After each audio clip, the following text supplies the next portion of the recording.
जाकी नाम त्याये बिन नावे पूज न होए बिन नावे पूज न होए। वाहिगुरु वाहिगुरु वाहिगुरु वाहिगुरु वाहिगुरु। गुरु प्यारी साथ संगत जी, प्यारे बच्चों, हाथ जोड़ो, fold your hands please. Waiting for everybody. Ahi ek time hota hai at the beginning and at the end when we say Fateh. So it's important that we make it count, that we focus. Hanji, pyar na Fateh bulao ji. Vaheguru ji ka khalsa, Vaheguru ji ki fateh. Welcome to the weekly Sunday Youth and Family Taqwa. Because it's weekly, guess what? It happens every week. And you're looking up on the screen, and today we have I don't want to say special presentation, because every week, every day, every minute that goes by in the Guru Darbar is special. We're like, oh, tomorrow's a really special day, it's New Year's Eve. No, today is special. Every minute that you spend in Guru Darbar is special. And if you don't think it's special, then perhaps we're not tuned into the right frequency. We walk in, see Matha Tekne, and we think, oh, just another day. No. The fact that you've come to Gurudwara, hafte baad, or even after a month, or after 2 days, it's very special. Our topic for today, the Battle of Chamkaur. A battle like no other battle you've ever heard about in world history. Sikhism is quite amazing. And I've got at the bottom there in Punjabi, the translation of the Battle of Chamkaur is Saka Chamkaur, the massacre. So, let's start.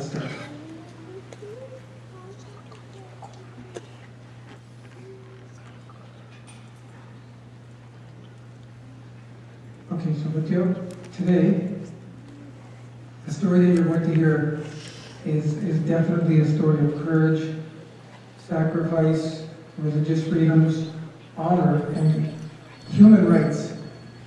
Okay. You guys, when you're at school, you hear about human rights quite often. I want you to know the majority of the things that Guruji did was all for human rights. Not just for himself, but for other people as well. So, the entire story of Anandpur Sahib, of Chamkaur Sahib, starts in Anandpur Sahib about 320 years ago. Pay close attention because we have lots of questions today, and we have lots of prizes, and we have the wireless microphone. Okay, now this Gurdwara, Sri Chamkaur Sahib, of course, was not around 320 years ago. It wasn't there, but for those of you who have been there, you could perhaps recognize it. This is the place in which the story that I'm about to tell you, the true story, takes place. About 320 years ago. And there he is, our 10th master, Guru Gobind Singh Ji Maharaj. And everybody knows what he looks like according to the popular pictures that are out there. Now I want you to know, when talking about Guru Gobind Singh Ji, there are a few different names that he goes by. And the reason I'm bringing this up to you is because you'll be sitting in Gurudwara one day, and you'll be listening the Gyani speak, or anybody, and they might use a different name, and you'll be like, what? Who are they talking about? So the most simple, first of all, simple name for Guru Gobind Singh is the 10th Guru, Dasmesh Guruji. The root word meaning das, which is the number 10, Dasmesh Guruji. Our 10th Guru, Dasme Guru. And you all know that in Abbotsford we have Dashmesh Punjabi School. That school is actually named after the 10th Guru. So if you're always wondering, what does Gashmesh mean? The English people don't know how to say, what does that mean? Dasmesh. It's actually named after Guru Gobind Singh Ji. Here's another way you can say Guru Gobind Singh Ji's name. You can call him Sarban Sadani. What does that mean? It's he who sacrificed his entire family. No joke. His mom, his dad, his 4 sons, he sacrificed his entire family. For what? For the sake of religion, so that other people, so that religion and dharma can continue. Qurbani to bina mushkil si. So we call him Sarban Sadani. Somebody could spend a half an hour doing katha, and they'll be like, Sarban Sadani ji ne ita kita. and he did this, and you'd be like, what's a Sarbansdani? Now you know. Sarbansdani because he gave up, sacrificed his entire family. He's also known as, I don't know if you knew this, Guru Gobind Singh had a blue horse. And for the youngsters, you might be like, blue horse? There's no such thing as a blue horse. Actually, there is. Guru Gobind Singh Ji had one. Not only that, I want you to know that in 1996, when I went to India, I actually saw a blue horse. Because before that, I was like, okay, there must have been like, of course the Neela Kora was special. But how often do you get to see a blue horse? I actually saw it with my own eyes. Really, there is such a thing as a blue horse. Beautiful. So they also call him the Neela Kora de Shahswat. Another name for Guru Gobind Singh Ji is Kalgitar. Kalgitar Ji, Kalgitar Sache Padshah. He wore what they call it a plume, which is a long feather, and we call it a Kalgi. And I pointed out to my laser pointer. I don't mean any disrespect. See it right up there? Guru Gobind Singh, even the 6th Guru, Satme Padshah Ji, they all wore a Kalgi. Bolo Kalgi! Kalgi! That's that big feather that they have under the star. Why did they wear that? Because once again, during the time of our Gurus, the Mughal rulers, the king at that time said, nobody's allowed to wear this beautiful dastar. Nobody's allowed to have a Kalgi. So Guru Gobind Singh Ji said, that's not fair. Anybody can wear a Kalgi. Anybody can wear a dastar. So it's Guru Gobind Singh Ji, because he's such that beautiful royal father that we have, he wore Kalgi. And because of that, they call him Kalgitar. Kalgitar Sache Padshah. Now you're thinking, I've heard that name somewhere before. So this Gurdwara is actually named after Guru Gobind Singh Ji. I don't know if you knew that or not. We just get used to the words that we hear all the time. Kalgitar this, Kalgitar that. Kalgi, jis de sar pe Kalgi hobe, Kalgitar. So this Gurdwara is named after Guru Gobind Singh Ji. It's really cool. He had a white falcon, and the name for falcon in Punjabi is Bad. And they call him Chiptiya Bajawala because his beautiful falcon that would fly was white. You'll see different pictures with different colors of falcons, but he always had this beautiful falcon that was very well trained. So we call him that as well. We also call him Amrit Ke Date, the giver of Amrit. It was Guru Gobind Singh Ji who gave us Khande Di Bhau, the Amrit. You know, somebody says, hey, I'm Amrit Chak. We did Amrit Chak, yeah? Yes, I am. That all started with Guru Gobind Singh Ji, the Khande Bhatted Amrit. So we call him Amrit Ke Date. Okay, I'm going to take you now into where Guru Gobind Singh Ji lived in Anandpur Sahib, just to give you a backdrop as to how, when, and where Guru Gobind Singh Ji ended up giving up his entire family. How did that happen? So in Anandpur Sahib, just like you guys are sitting here in Gurudwara, tons and tons of Sangat, both Sangat aake darshan karti si. And one thing Guru Gobind Singh Ji had was poets who wrote poetry in his darbar. And this is a picture of Nandalal Ji. He was like the senior, the top, the most respected and best poet that Guru Gobind Singh Ji had. And he wrote a lot of poetry. Nandalal Ji loved Guru Gobind Singh Ji a lot, like too much. And did you know, remember, note the information down, in Guru Gobind Singh's darbar, he had a total of 52 poets. 52. They would write beautiful poetry, and just like if you were to, they would stand in front of the Sangat and they would read their beautiful poems, and they would get rewarded. Guru Gobind Singh loved poetry. Now I should pause here and tell you, the majority of Gurbani that is found in Guru Granth Sahib Ji Maharaj and in Dasambani is very poetic. I don't know if you ever noted that. When you read Gurbani, the Gurbani rhymes. Just to tell the little kids, poetry is when, it's not always, but the most common part of poetry is when it's rhyming. There's a lot of rhyming in Guru Granth Sahib Ji's Bani. And that helps you memorize the Gurbani really easily. So let's fast forward. Guru Gobind Singh Ji is in Anandpur Sahib, and in the year 1699, he reveals the Khalsa. This is the very year in April when Guru Gobind Singh Ji said, I'm going to give my Khalsa its final form.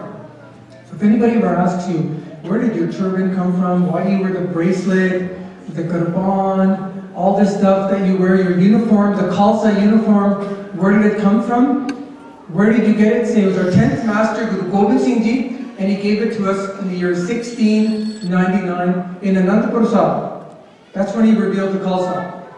See, prior to that, there was no set uniform that the Sikhs had. Yes, they kept their hair, but there wasn't anything made formal. So this is the date that Guru Gobind Singh Ji gave us all this. It's a great way to explain that to somebody, 1699.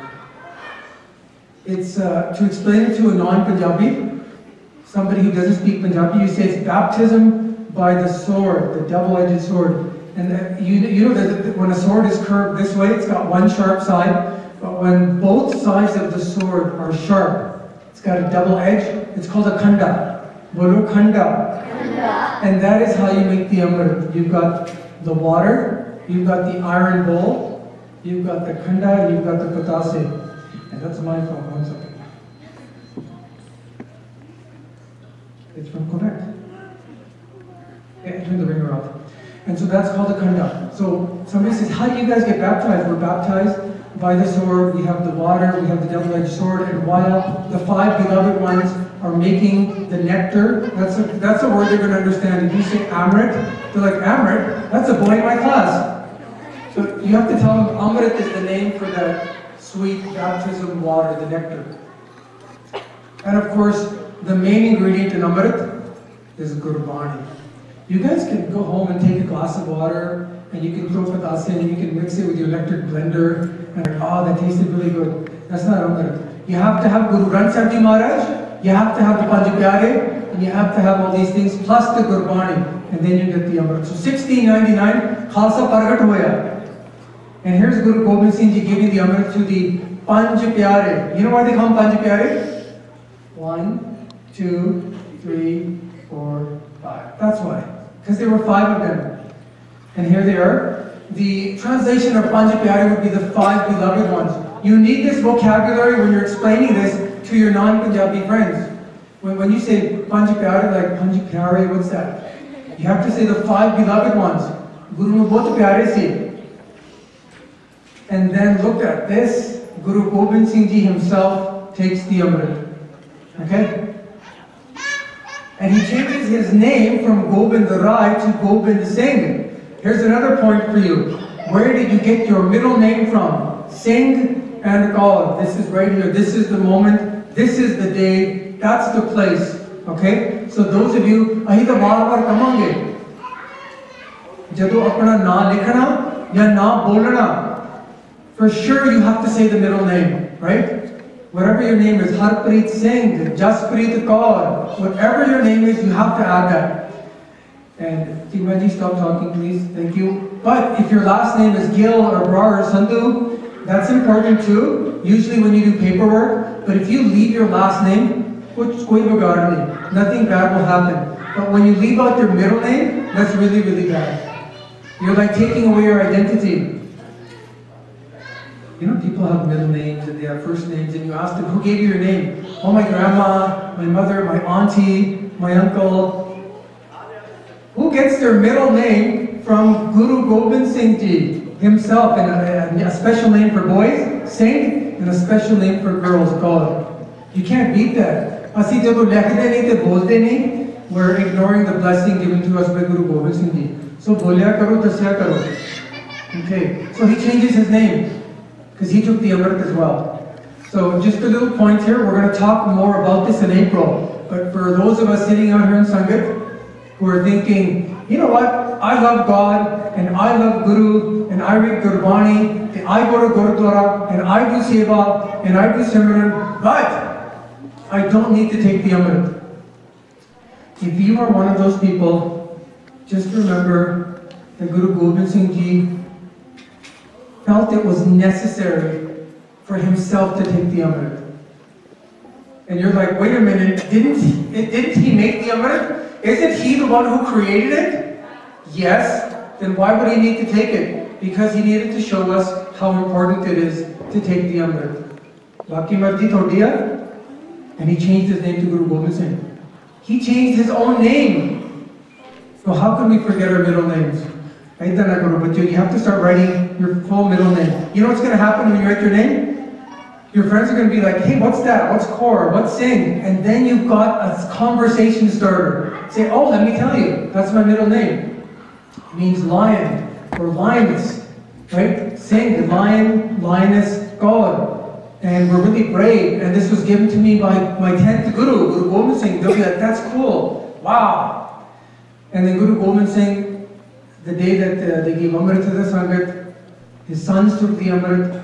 Over 80,000 people, approximately, took Amrit on that very first Amrit Sanchar in Anandpur Sahib. So you're getting the idea here. Anandpur Sahib is full of Ronak, tons of Sangat. They're all taking the Amrit. Okay, a lot of people sitting there. So basically, what ended up happening was we got this new month. Everybody's now taking the Amrit. They're coming. The darbar is always full of people, and it's the same old, same old. And it's not old. It's what we do in Gurudwara. You can fast forward in a time machine 100 years. Okay, get into your time machine. Go into the future 100 years. So no, let's go 500 years, and you come back to this Gurudwara. Or go to Golden Temple Harmandir Sahib. That tusi ki dekhonge? Ohi Mara da Prakash. Kirtan ho raha, Katha ho rahi hai, Seva ho rahi hai, Simran. Nothing changes in Guru Darbar. You know what? Because Paramatma ne jehda sanu rasta dikhaya, the path that Guruji made for us, it's always going to stay the same. So, I want you to know that Guru Gobind Singh Ji's Singhs used to, he had an army, and they would go on their horses into the jungles, and they would practice how to use their weapons, shooting arrows, and doing stuff like that, and they would have this huge drum. It's a war drum, Nagara, Ranjit Nagara. It was huge. We have one in the corner there, if you can see that. It's right there. Now, if you were to get that's a real one, but a real proper one that's tuned properly, and you start beating that drum, I'm not joking, you could hear it like 10 blocks down, even more than that, right here in Abbotsford. Odi Gunj, the echo of the Nagara was so huge. And Guru Gobind Singh lived in Anandpur Sahib, Aale Dwale Pahadiyan ne, so the echo was huge as the sound would bounce from mountain to mountain, up in the air and all that. And it was a beautiful, beautiful time. But guess what? There were some people who lived in that area with Guru Gobind Singh Ji and Anandpur Sahib who felt very threatened by the loud sound. When we have the air show, if you ever have the opportunity to be standing next to somebody who's new to Canada or who's new to Abbotsford, who has never ever seen or heard an air show before, and you stand in the farming area, you know how you all find a rishtadar and you go stand in the farm and try to look at the planes because we're too cheap to buy a ticket. Just joking. When that plane flies over and they hear that for the first time, it's actually quite, like you can feel it in your body, the thunder of the planes. Now, the people who are not the people who lived around Anandpur Sahib, they were actually kings. There were Hindu Raje, and exactly 22 of them. Exactly. Vaitar Viraji. And when they would hear the echo of the drums, they'd get all scared. They're like, whoa, what is that? That's that Guru Gobind Singh Ji guy. He's got his army, and they're beating the drum, and it made them really, really scared. They felt really, really threatened by Guru Gobind Singh Ji, and they decided to attack. Now I have to tell you, before attacking Guru Gobind Singh Ji, they had a few meetings with Guru Gobind Singh Ji. They sat down and said, Maharaj, we don't like the way things are going. You should calm down a little bit. The Guru Gobind Singh explained to them, hey, I mean you no harm. Guruji, any person of God will not harm anybody. Guru Gobind Singh Ji says, look, I mean you no harm. I'm here living freely just like you guys. This is what we do. We're the Khalsa. We have our army, we have our horses. Why are you guys so afraid? Ask me any question you want. Let's talk about it. Guru Gobind Singh Ji said to them, you guys should actually take the Amrit. You should take the Amrit and join me. Become the Khalsa, and then we can fight against evil together. Those guys were like, half of the Raja were like, you know what, he makes too much sense. Guru Gobind Singh Ji makes a lot of sense. We should take the Amrit. We should become a part of the Khalsa.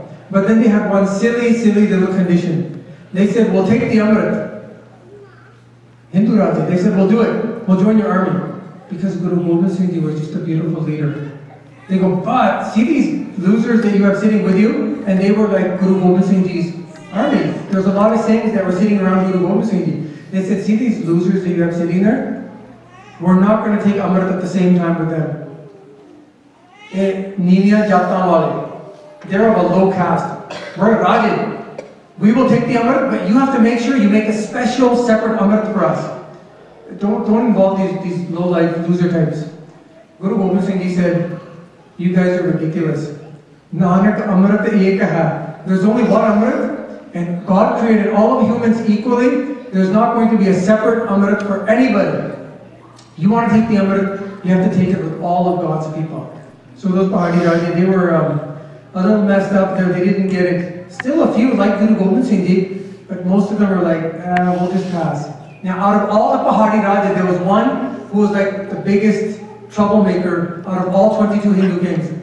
He was the Raja of Bhimchand. He hated Guru Gobind Singh Ji. He said, you know what? This is nonsense.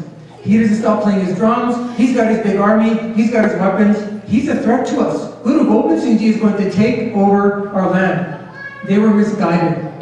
They were afraid for no reason. It's like you guys sometimes leave your light on because, oh, I'm afraid. There's a monster in my closet. You know there's no monster. Where does a monster go in the daytime? Why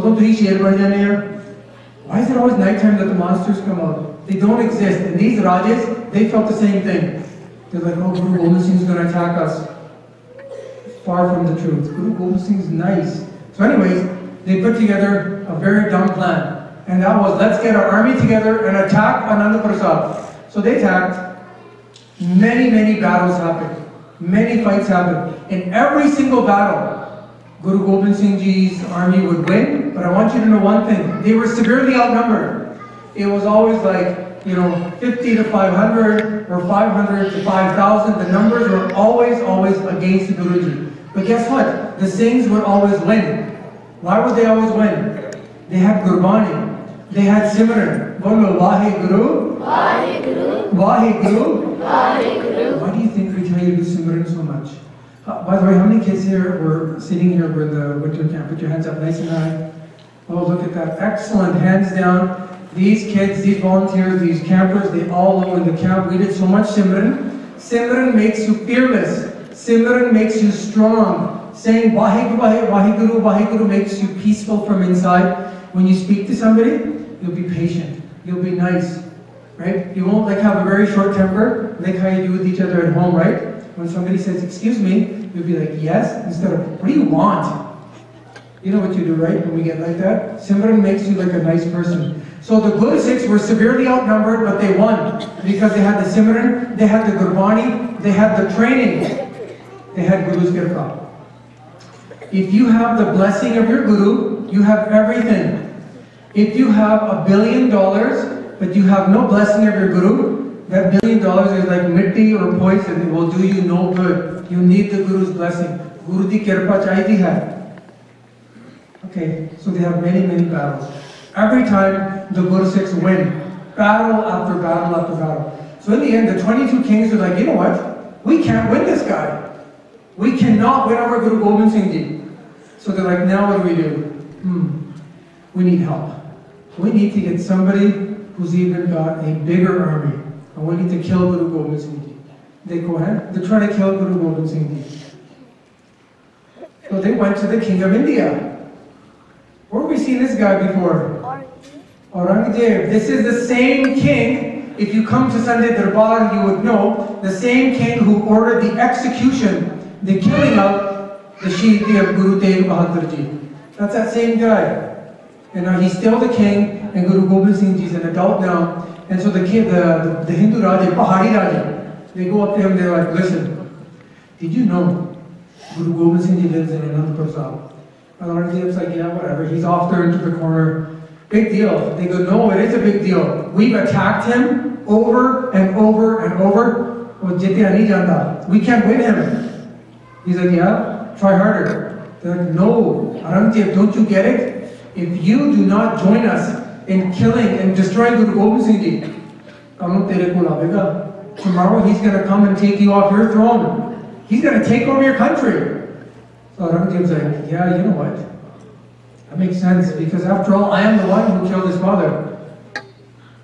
So what he did was, he was like, okay, I'll tell you what, let's work together. Aurangzeb says, I'm going to send a whole bunch of my people. He goes, how hard could it be? One guru, a few hundred of his people, will do it in a day. Not a big deal. So they got their army together, and they said, we're going to attack and kill Guru Gobind Singh Ji.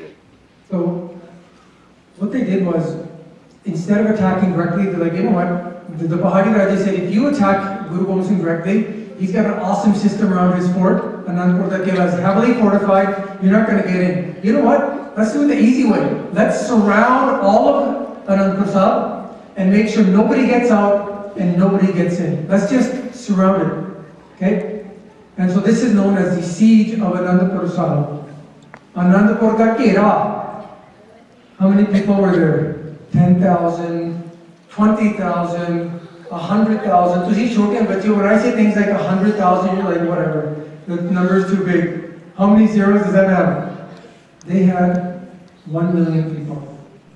You haven't ever seen 1 million people before. It's just an ocean of people. 1 million people surrounding all of Anandpur Sahib in order to kill one guru because they thought he was a threat. How misguided can you be? So the siege lasted for 7 months. Nobody left Anandpur Sahib. Nobody came in. Food totally ran out. Okay? Animals started to die. Kode, hathi. It was actually in Anandpur Sahib, for those of you who know about Prasadi Hathi, was a very special elephant that Guru Gobind Singh Ji got as a gift. He was so special that he would actually, with his trunk, he would hold on to the Chaur Sahib that Pai Sahib's got in his hand, and he would actually stand behind Guru Gobind Singh, the elephant, and he would do Chaur Sahib the seva. He was a very special elephant.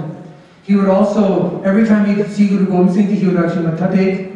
He would go running. He was very intelligent. He would go running and he would fill up his trunk with water. He's an amazing elephant. And when Guru Gobind Singh would come out of the bar or come in, he would wash Guru Gobind Singh Ji's feet with the water. Do you believe that? Prasadi Hathi. Even he died in Anandpur. There was no food for anybody. Horses died. Children and families were very hungry. So your question is, where did they get the water from?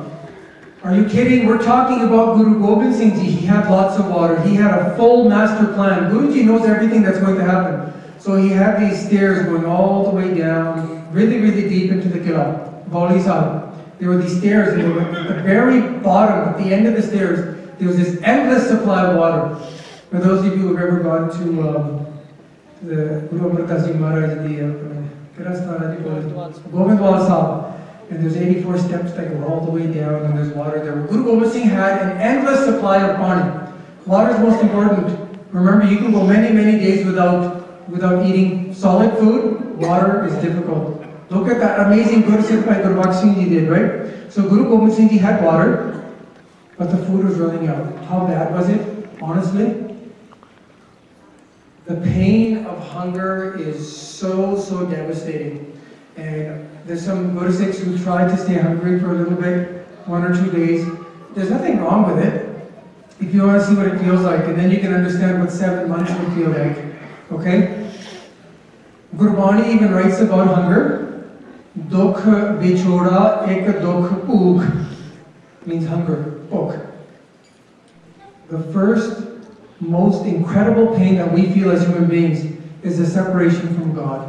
The only sad thing about separation from God is that a lot of us don't even know we're separated. That life is miserable, but we don't understand why. Anything can happen to you in life, but the day you become one with Guru, the day you become one with God, there's no pain. And the people will be saying, look at you. Physically, you're getting that torture and that pain. You'll be like, no, I'm one with God. So Sabto Badadok is being separated from God. And a lot of us don't know it. The second thing Gurbani writes, Ek Dokha Puk. Hunger is so incredible. Makes you cry, makes you die. People, actually I should tell you one more thing. Guru Gobind Singh Ji's entire family was in that Kira. His own sons, his mommy, Mata Gujari ji, everybody.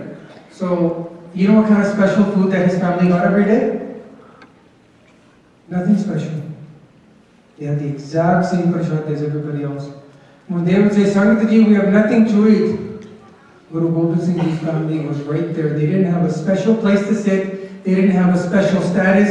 They didn't have a special food. They were right there along with everybody else. Why? Guru Gobind Singh Ji said, these are not my 4 sons. You are all my sons. So they didn't get any special treatment. Even though the Guru Sikhs would say, Maharaj, here, take our food, feed your family, give it to your sons. Guru Gobind Singh said, no. Everybody is equal. You're all my sons and daughters. In the end, Aurangzeb got really frustrated. He's like, this guy will not die. We've attacked, we've surrounded, he goes, I've surrounded his Qila, his fort, with 1 million people. He's still not dead. He goes, this is embarrassing. Because the news was starting to get out. We Satami Ninamde. And even Aurangzeb with his 1 million army members could not get Guru Gobind Singh Ji. How embarrassing is that? Badi Sharmali Gavsi. So Aurangzeb's like, you know what? I have such a big army. Loki ki kehne. He goes, somehow I need to get Guru Gobind Singh Ji out. Because this is beyond embarrassing. 7 months? You also have to realize it was the winter months now. Today, we're talking about the month of December. Exactly, it was the month of December when all this was happening. Now Guru Gobind Singh Ji is inside with his Khalsa Sangha, and the military, the bad dudes, are outside and they're freezing to death. They're freezing. They're getting sick. They're full of disease. And Aurangzeb's like, oh boy, I better do something. So what does he do? He gets a pen and paper and he writes a letter. And he says, Dear Guru Gobind Singh Ji, you know what? I've got an idea. You're not budging, my people aren't leaving you alone. Why don't we do this? Why don't you quietly leave Anandpur Sahib? We promise we will not attack you. See, wada kar diya. Koi hamla nahi karna. No attack. Just leave Anandpur Sahib once and then you can come back after. You just leave, go somewhere for a little bit, and then when you come back, we'll be gone by then. And you're thinking, why would he ask Guru to leave and then come back? You know what? So Aurangzeb can turn around and say, see, I did it. I was able to get Guru Gobind Singh Ji to leave Anandpur Sahib. He goes, come on, just leave once. We won't attack you. So Guru Gobind Singh Ji reads the letter. Now, I want you to know this. Guru knows everything. Where will you be in 40 years? Where will you be standing exactly at this moment in 50 years? Where will you be? Guru Gobind Singh Ji, our Guru's God, knows everything. I don't ever want you to forget this. Guru knows everything. So he's like, okay, I know what's going on. How can I explain this to the Sangha? So when the Sangha heard that they just have to leave once and they can come back, they're like, Guruji, please, we're hungry, we're dying, our kids are crying, everybody's lost like 30 pounds. I'm not actually joking. The hunger was so bad, people, like you could actually see like the bones of their body. It was very, very horrible to look at. They were so starved. Guru Gobind Singh said, look, they're lying. They're lying to you. Do not believe them. They're like, Guruji, no. Because when you get really hungry, you get desperate. And you're like, oh, you'll believe anything, right? So they're like, no, Guruji. He wrote a letter. He promised. Unhone promise kita. Ek bari kela shabd Maharaj. Kuch nahi kehte. So Sangit's like, come on, let's give it a try. So Guru Gobind Singh Ji said, Sangit Ji, wait. I'm going to give you a little example. I'm going to show you that they're lying. Give me just one or 2 days. They're like, okay, fine. So Guru Gobind Singh Ji says, Singho, bring the oxen, bring those carts, not above the jodo. And so imagine many oxen, and they have tied to them a cart. And they filled the carts, Gaddejohan, with useless garbage, broken things that they found around Anandpur Sahib. On top of every cart, they put on very expensive kapde ramale. So like, Guruji's ramale are like always shiny and beautiful and bright and expensive. So Guru Gobind Singh is like, okay, Sangat Ji, are you ready? Watch this.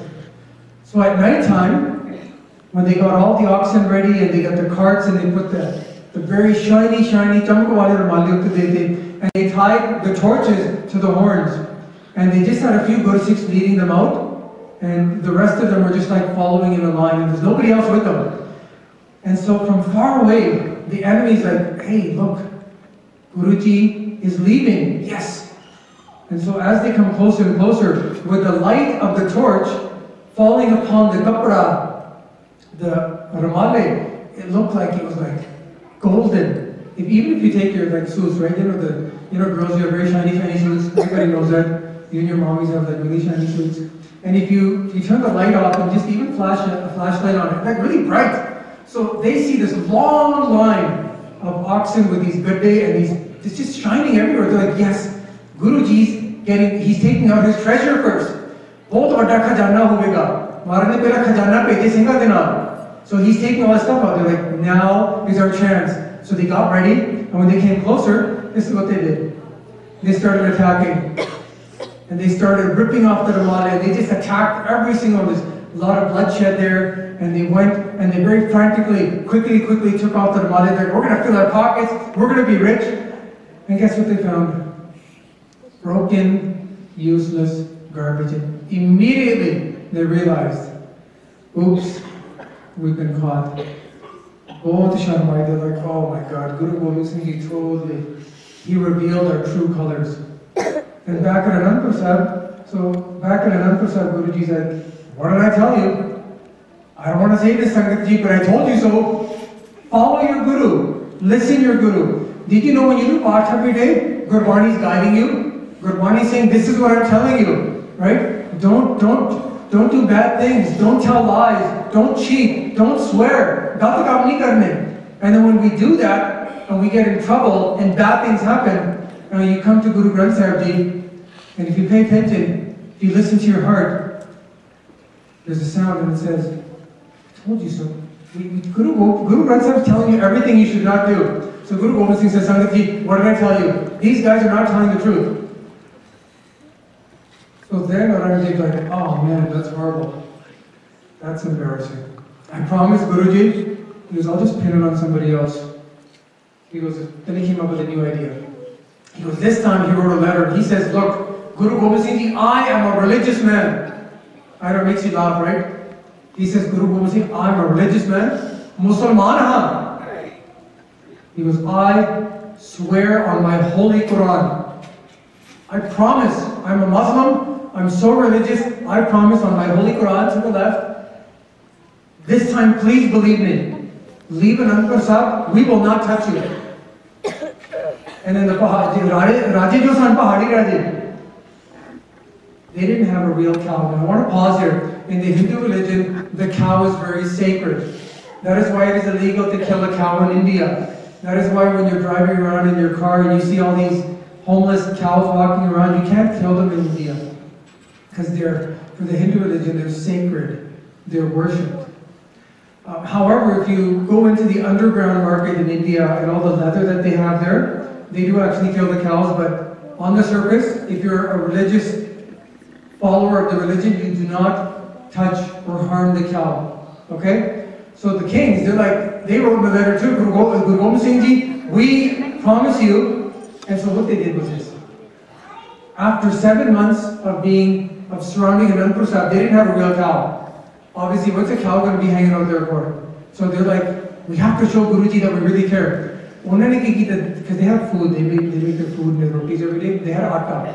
And they took their flour and they made a cow out of atta. Atte di go banake. And they sent it along with the letter. That's not atta, by the way, but I just want, they made a small little cow out of atta. And they said, Guru Gobind Singh, we promise you and we swear on our holy cow. I didn't mean that. You guys are like, holy cow. Perhaps that's where this came from. Let me say that again. Let me rephrase it. We promise on our sacred cow. We promise, we're really religious Hindu people. We promise on our sacred holy cow that we will not attack you. Promise. So, Guru Gobind Singh Ji sitting in the Sangat is like, Maharaj, this time you have to believe them. Because they promised on their Quran, the Muslim, and they promised on their cow, which is made out of atta. Can you really believe somebody who's making promises with a cow made out of atta? Guru Gobind Singh should have asked them, is this whole wheat or what? So they said, Guru Gobind Singh said, Sangat Ji, don't believe them. You know, when you have to actually If you're a Gursikh and you actually have to make a promise in the name of your Guru, there's something wrong there. We don't do that. If you're a Gursikh, whatever you say, you do. You say what you mean, and you mean what you say. So Guru Gobind Singh says, Sangat ji, stop. This is not going to happen. They're lying. They go, no Maharaj, this time it's for real. So Guru Gobind Singh ji bahut samjha. He's like, I'm telling you guys, don't listen. In the end, they're like, no, we believe it. Please Maharaj, please, please. Pretty please, can we live in Anandpur Sahib? It's been too long. We're going to die here. The kids are going to die. The elderly are dying. So Guru Gobind Singh said, okay, if you say so, this is your choice, not mine. I'm giving you fair warning. They are going to go back on their word. They're like, no, we know they're not. He goes, okay, just as long as you know, I told you, don't believe them. So everybody in Anandpur Sahib got all their stuff together. They didn't have much to begin with. They got their weapons together, whatever horses were still alive, they got everything that was of value to them to use on the way, they got together. And Guru Gobind Singh Ji explained everything to them. There's that letter, Guru Gobind Singh was like, do not believe them at all. But anyways, it was at midnight. Around midnight. First time ever. Somebody just keep up here. There we go. First time ever in 7 months that the doors of Anandpur Sahib finally opened. And Guruji chose midnight to leave at the request of the Sangat. And everybody, as you can see behind him, his sons were there, Baba Ajit Singh Ji, Beyanta Sangata, and of course, like a true leader, Guru Gobind Singh Ji is in the front of the line. That is a true leader. He wasn't like, okay, you guys go first and I'll come at the end. Right? No, no, no. If you're a true Guru, if you're a true Gursikh, you will lead. And he did that. And he stepped out. And it was raining a little bit. The weather was freezing cold. And they started walking out slowly. And then guess what happened? We have to continue the story next week. The actual battle of Chamkaur Sahib. And the place where Guru Gobind Singh Ji saw with his own eyes his sons fighting on the battlefield and then becoming shaheed. It all happens next week. Puja ki jai, naam